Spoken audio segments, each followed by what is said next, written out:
Hello everyone, welcome back to my channel. This is Pramila Yadav. उम्मीद करती हूँ आप सब बहुत अच्छे होंगे, आपकी प्रिपरेशन अच्छी चल रही होगी। लास्ट क्लास में हमने डिस्कस किया था फरवरी 2026 के पीवाईक्यू, जिसमें 15 पीवाईक्यूज हमने डिस्कस कर लिए थे।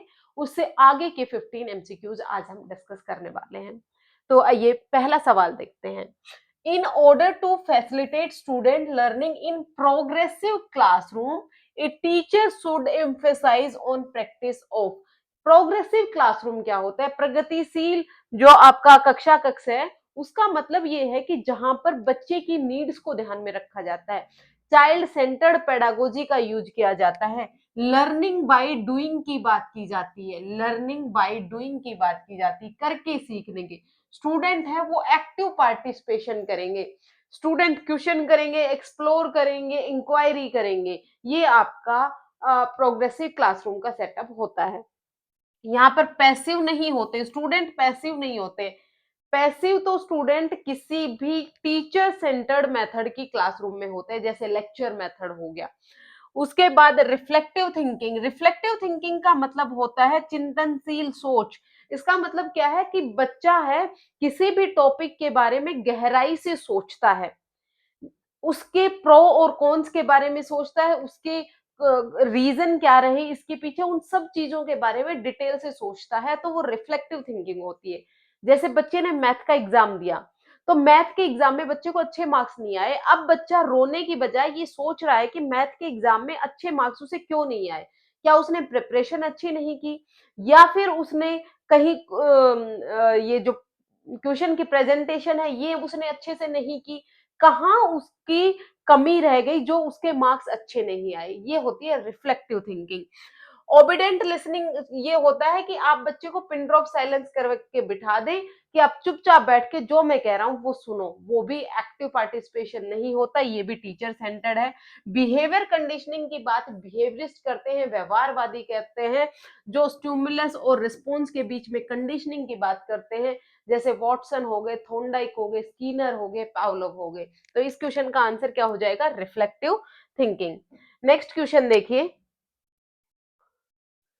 रमन जो कक्षा 4 का एक विद्यार्थी है, एक पर्सन को हल नहीं कर पा रहा है, यह देखकर रमन का शिक्षक उससे कहता है कि उसके मन में क्या चल रहा है, वह उसे बोलकर प्रश्न को हल करने की कोशिश करे।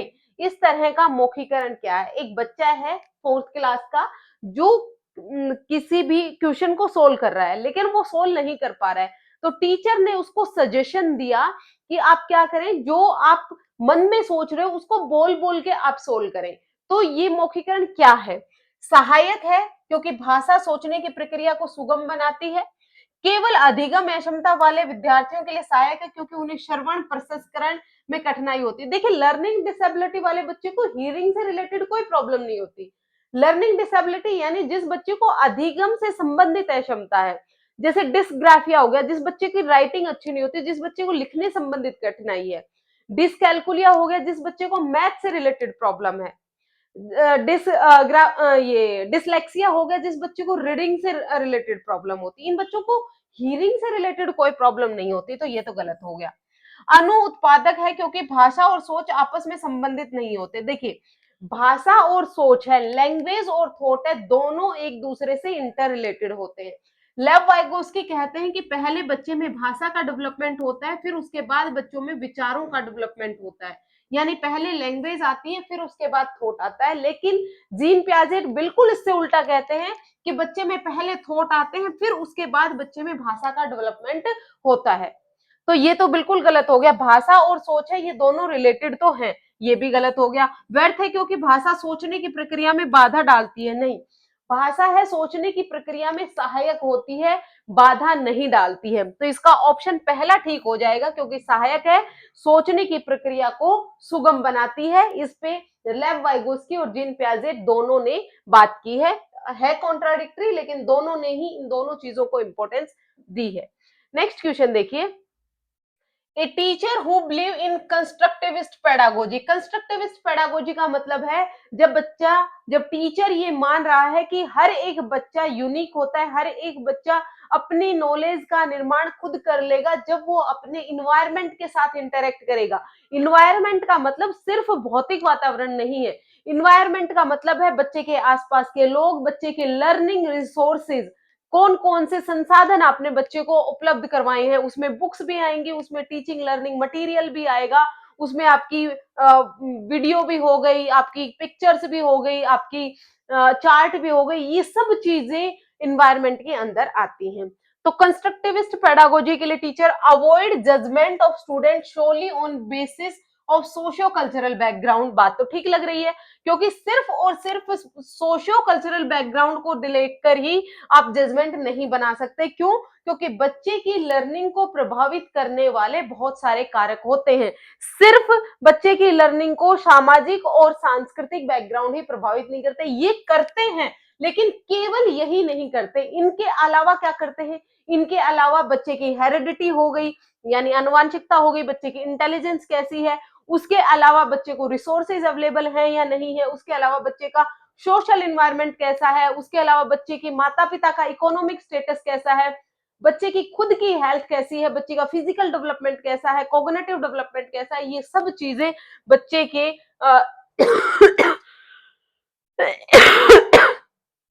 डेवलपमेंट और लर्निंग को प्रभावित करता है। Promote high level of verbal instructions as a primary pedagogy. आप निम्न जो प्राइमरी क्लास के बच्चे हैं उनको आप हाई वर्बल इंस्ट्रक्शंस देंगे, कैसे सीख पाएंगे वो? नहीं, उनको हमें सिंपल से कॉम्प्लेक्स की तरफ ले जाना है। पहले बच्चे को सिंपल सिंपल चीजें सिखाते हैं, तभी तो हम पहले बच्चे को एबीसीडी सिखाते हैं, ना कि उसे सीधा आप सेंटेंस बनाना सिखा देते हैं। Promote ability grouping. Ability grouping नहीं करनी है बच्चों में, मिक्स एबिलिटी ग्रुपिंग वाले बच्चे होने चाहिए, यानी एक ग्रुप में 5 से 7 बच्चे होने चाहिए और उस बच्चे में नॉर्मल बच्चा भी होना चाहिए, इंटेलेक्चुअल डिसेबल्ड बच्चा भी होना चाहिए, उसमें गिफ्टेड बच्चा भी होना चाहिए, क्रिएटिव बच्चा भी होना चाहिए। किसी भी समाज का हो, किसी भी सोसाइटी का हो, किसी भी बैकग्राउंड का हो, किसी भी इकोनॉमिक स्टेटस का हो, इनके आधार पर आप बच्चे में एबिलिटी ग्रुपिंग नहीं करेंगे, तो ये भी गलत हो गया। Avoid connecting content to the real world. Real world के साथ तो आपको जोड़ के पढ़ाना है, आपको अवॉइड नहीं करना है, तो यहाँ पर ये भी गलत हो गया, तो इसका आंसर हो जाएगा फर्स्ट। नेक्स्ट क्वेश्चन देखिए, active engagement of the learner implies that students are active. Engagement का मतलब क्या होता है? एक्टिव एंगेजमेंट का मतलब बच्चे सक्रिय रूप से भागीदारी निभा रहे हैं। जब लर्निंग टीचिंग लर्निंग प्रोसेस चल रहा है तो वहां पर बच्चा पूर्णतः रूप से एक्टिव है। रोट मेमोराइजेशन तो बच्चा जब करता है जब वो पैसिव होता है, बैठ के सिर्फ सुन रहा होता है, नोट्स बना रहा होता है, रट रहा होता है, तो रोट मेमोराइजेशन होती है, ये नहीं है। Actively value marks and competition. देखिए आप यहाँ पर एक्टिवली को देखकर कंफ्यूज हो सकते हैं कि एक्टिवली है, एक्टिव एंगेजमेंट नहीं। यहाँ पर क्या कह रहा है कि सक्रिय रूप से अंक और प्रतियोगिताओं को प्राथमिकता नहीं। लर्निंग का उद्देश्य कभी भी अंक प्राप्त करना नहीं है, प्रतियोगिता नहीं है, बच्चे में मास्टरी डेवलप करनी है, बच्चे का होलिस्टिक डेवलपमेंट करना है, बच्चा रियल लाइफ में जो प्रॉब्लम्स उसके सामने आ रही है उसको सोल्व कर पाए, इस तरह की एबिलिटी आप में बच्चे में डेवलप करनी है, तो ये भी गलत हो गया। पाठ्यक्रम को ज्ञान का एकमात्र स्रोत मान, पाठ्य पुस्तक को क्या सिर्फ आपकी जो बुक होती है वही ज्ञान का स्रोत है? बिल्कुल भी नहीं है, आप बहुत सारी जगह से बहुत सारी चीजें सीखते हैं, फॉर्मली इनफॉर्मली भी हम बहुत कुछ सीखते हैं, कॉन्शियस अनकॉन्शियसली हम बहुत कुछ चीजें सीखते हैं। पूछताछ, अन्वेषण और प्रश्न करें, बिल्कुल ठीक बात है। जहां पर बच्चा एक्टिव होगा वहां पर बच्चा क्वेश्चन कर रहा होता है, टीचर और स्टूडेंट के बीच में डिस्कशन हो रहा होता है, बच्चा कोई एक्सपेरिमेंट कर रहा होता है, उसकी रीडिंग नोट कर रहा होता है, कब कलर चेंज हुआ, कब टेम्परेचर चेंज हुआ, ये सब चीजें जब वो रिकॉर्ड कर रहा होता है ये इंक्वायरी में आती है। एक्सप्लोर का मतलब किसी भी एक चीज को लेकर जब आप उसके सारे एस्पेक्ट्स के बारे में डिटेल से खोजने की कोशिश करते हैं। इंक्वायरी मेथड बहुत इंपॉर्टेंट है, इंक्वायरी मेथड मैंने चैनल पर करवा रखा है टीचिंग मेथड्स में, अगर आपको डाउट हो तो आप वो कर सकते हैं। नेक्स्ट क्वेश्चन देखिए, राधा तर्क देती है कपड़े छाया की तुलना में धूप में जल्दी सूखते हैं। छाया की तुलना में धूप में जल्दी सूखते हैं, इसलिए धूप उन्हें सुखाने में मदद कर रही है। तो वह क्या समझ दिखा रही है? क्या वो रिवर्सिबल थिंकिंग दिखा रही है? रिवर्सिबल थिंकिंग का मतलब है कि आइस है वो वाटर बन सकती है, वाटर है वो आइस बन सकता है। 3 को जब आप 3 ऐड कर दें तो 6 बन जाएगा और 6 में से जब आप 3 माइनस कर दें तो 3 बन जाएगा। ये क्या है? ये आपकी रिवर्सिबल थिंकिंग है।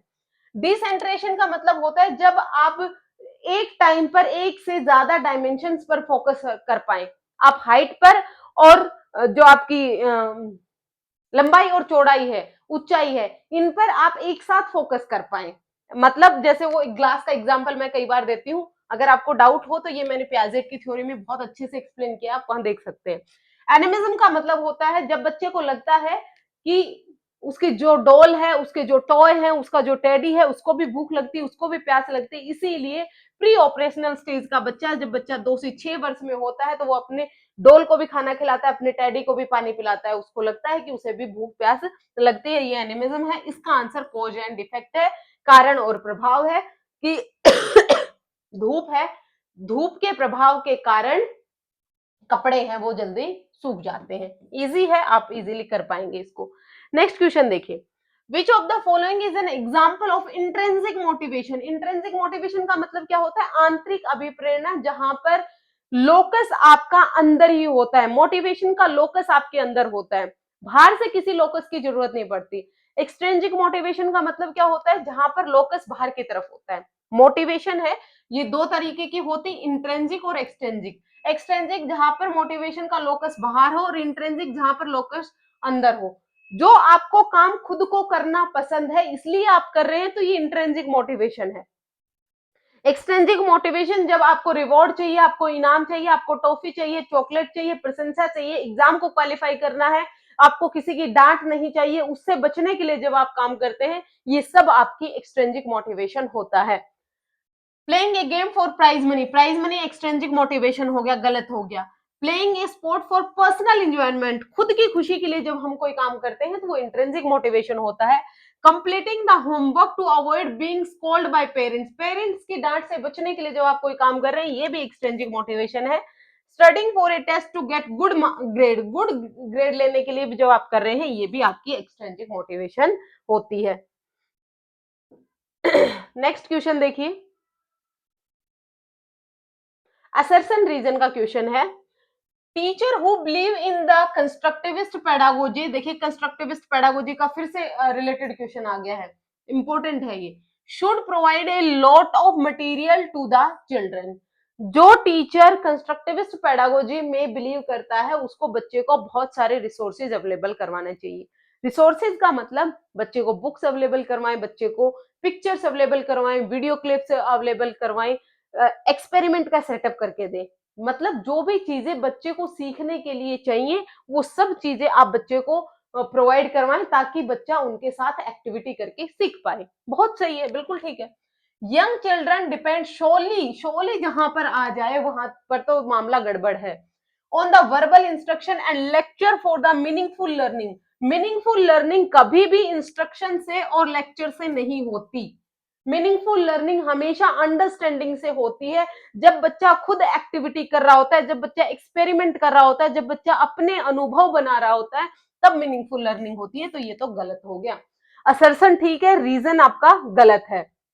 ए ट्रू है और आर आपका गलत है। नेक्स्ट देखिए,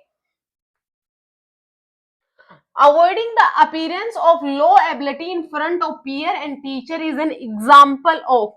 एक बच्चा है जो अपनी कमी को टीचर से और अपने दोस्तों से छुपाता है, तो ये कौन सी अप्रोच होती है? देखिए यहाँ पर अवॉइड कर रहा है, तो यानी ये अवॉइडेंस अप्रोच है।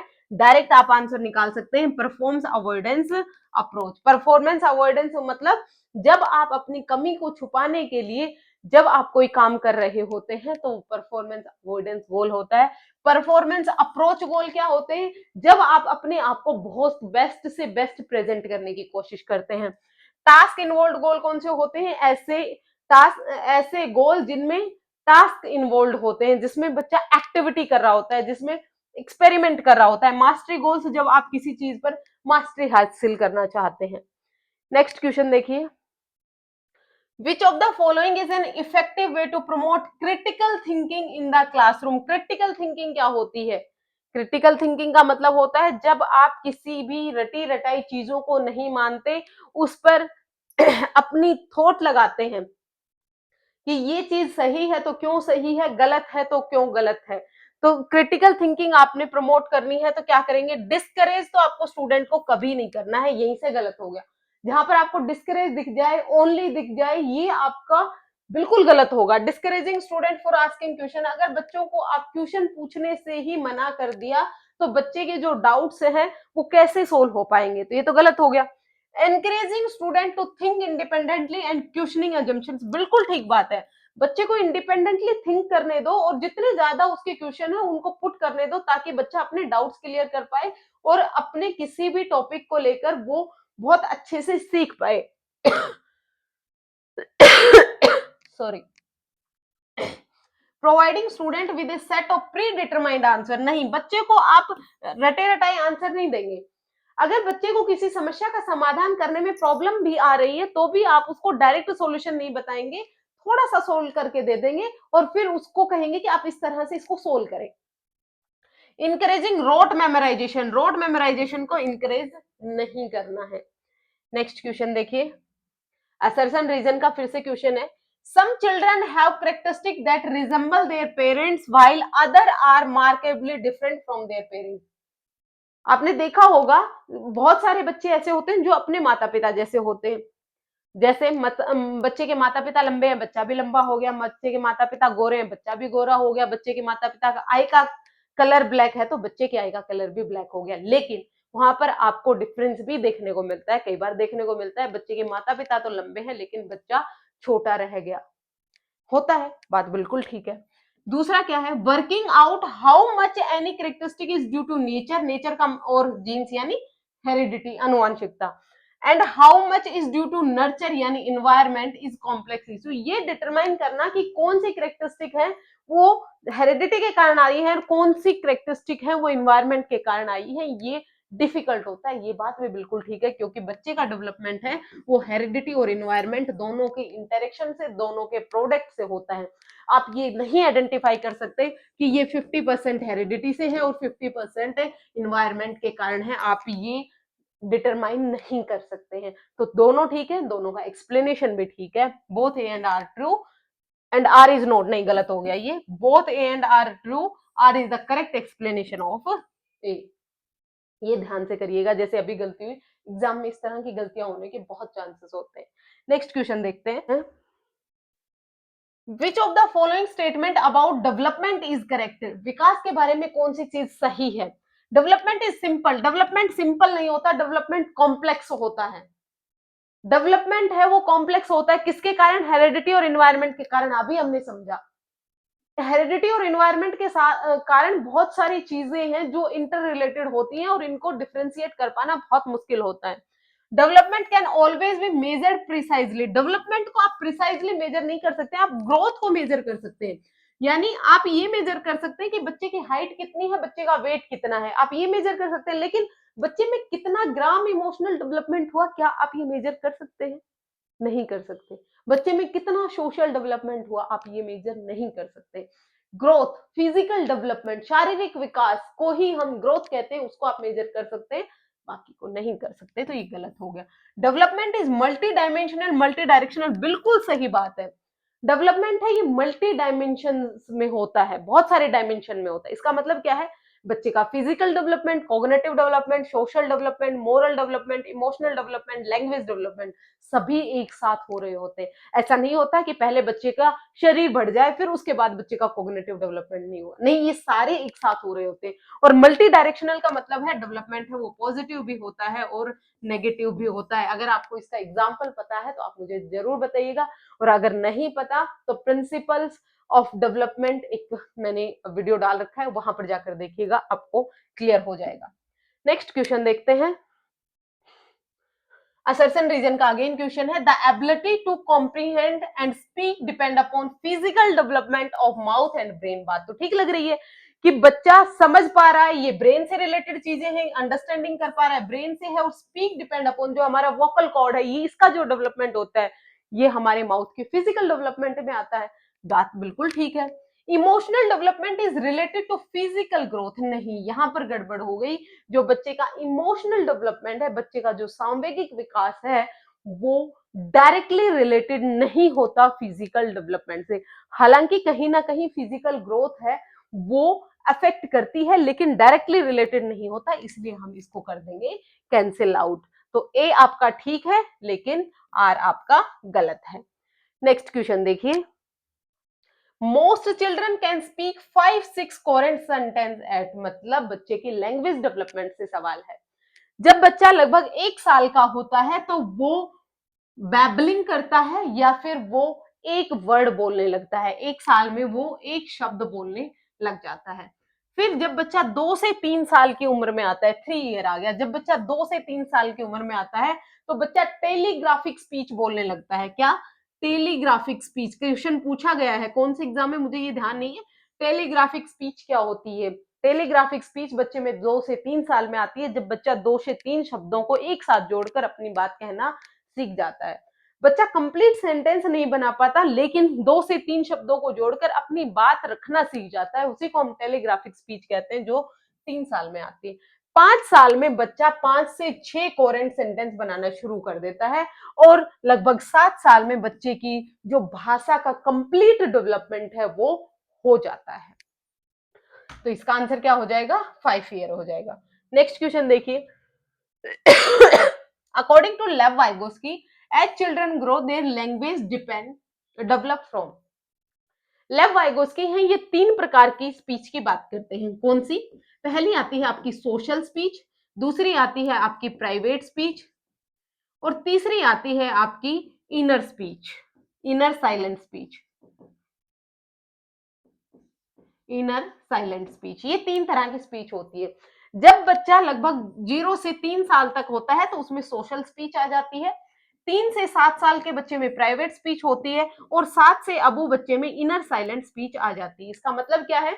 0 से 3 साल में बच्चा सोशल स्पीच बोलने लगता है, यानी अपनी बात बोलने लगता है, वर्ड्स बोलने लगता है, अपनी बात दूसरों को समझाने लगता है, ये सोशल स्पीच होती है। उसके बाद प्राइवेट स्पीच आती है, जब बच्चा खुद को ही इंस्ट्रक्शन दे रहा होता है, खुद की ही थिंकिंग को रेगुलेट कर रहा होता है। जब बच्चा किसी समस्या का समाधान कर रहा होता है, तो अगर वो मान लीजिए एक पिक्चर ही बना रहा है, उसमें कलर कर रहा है, वो कहेगा पहले मैं इसको ड्रॉ कर लेता हूँ, यहाँ पर मैं ब्लू कलर करूंगा, यहाँ पर मैं येलो, वो खुद से ही बात कर रहा होता है, ये प्राइवेट स्पीच होती है। उसके बाद जब बच्चा 7 साल का होता है तो अब वो जब कुछ भी लर्निंग करता है तो वो जोर जोर से बोल बोल के नहीं पढ़ता, अपने मन ही मन में पढ़ता है, तो वो इनर साइलेंट स्पीच होती है। तो यहाँ पर सोशल पहले आई, प्राइवेट आई, फिर आपकी इनर आई। अब ऑप्शन देख लीजिए, private speech to egocentric, egocentric speech की बात पियाजेट करते हैं, पियाजेट ईगोसेंट्रिक स्पीच को यूजलेस मानते हैं, लेकिन ये जो लेव वाइगोस्की है ये प्राइवेट स्पीच को बहुत इंपॉर्टेंस देते हैं। Silent speech to thinking aloud, नहीं, साइलेंट स्पीच तो सबसे लास्ट में आती है, ये भी गलत हो गया। Think out loud to inner speech, ये बात बिल्कुल ठीक है। पहले बच्चा जोर जोर से बोल बोल के पढ़ता है, फिर धीरे धीरे वो चुपचाप पढ़ने लगता है। नेक्स्ट क्वेश्चन देखिए, लास्ट क्वेश्चन है, Piaget describe cognitive development occur at. Piaget ने कोग्निटिव डेवलपमेंट थ्योरी दी जिसमें उन्होंने 4 स्टेजेस की बात की है और इन्होंने माना है कि जो डेवलपमेंट है वो डिसकॉन्टिन्यूअस होता है, वो लगातार चलने वाली प्रक्रिया नहीं होती, वो असतत प्रक्रिया होती है। ये 4 स्टेजेस कौन सी? पहली आती है आपकी सेंसरी मोटर स्टेज, यानी आपकी इंद्रिय गामक अवस्था, जो 0 से 2 साल तक होती है। प्री ऑपरेशनल स्टेज यानी पूर्व संक्रियात्मक अवस्था, कॉन्क्रीट ऑपरेशनल स्टेज यानी आपकी मूर्त संक्रियात्मक अवस्था, फिर आती है फॉर्मल ऑपरेशनल स्टेज यानी आपकी औपचारिक संक्रियात्मक अवस्था। 4 स्टेजेस में इन्होंने बात की है। एट द 3 प्रोग्रेसिव लेवल, नहीं, 3 की बात कोहलबर्ग ने अपने मोरल डेवलपमेंट में की है, 3 लेवल्स और 6 स्टेजेस की बात की है। As the resolution of conflict at the 8 stages, 8 stages की बात इरिक इरिक्शन साहब करते हैं। इन एक कॉन्टिन्यूअस मैनर, नहीं ये कॉन्टिन्यूअस नहीं कहते, ये डिसकॉन्टिन्यूअस कहते हैं। इन 4 क्वालिटेटिव डिफरेंट स्टेजेस, बिल्कुल ठीक बात है। क्वालिटेटिव, क्वांटिटेटिव नहीं, ये कहते हैं कि बच्चे का डेवलपमेंट है, बच्चे का जो संज्ञानात्मक विकास है वो गुणात्मक रूप से वृद्धि करता है जैसे जैसे उम्र बढ़ती है, जैसे जैसे मैच्योरेशन बढ़ती है। इन्होंने मैच्योरेशन को, एज को और एक्सपीरियंस को इंपॉर्टेंस दी है। वाइगोस्की ने लैंग्वेज को, सोसाइटी को और कल्चर को इंपॉर्टेंस दी है। ये थे आपके 30 क्वेश्चन जो हमने 2 वीडियो में कंप्लीट किए। होपफुली आपके डाउट्स क्लियर हो पाए होंगे। अगर आपको कहीं कोई भी डाउट हो आप पूछ सकते हैं और अगर आपको क्लास पसंद आई तो आप लाइक शेयर सब्सक्राइब जरूर कीजिएगा। आज के लिए इतना ही, मिलते हैं फिर से। Thank you very much.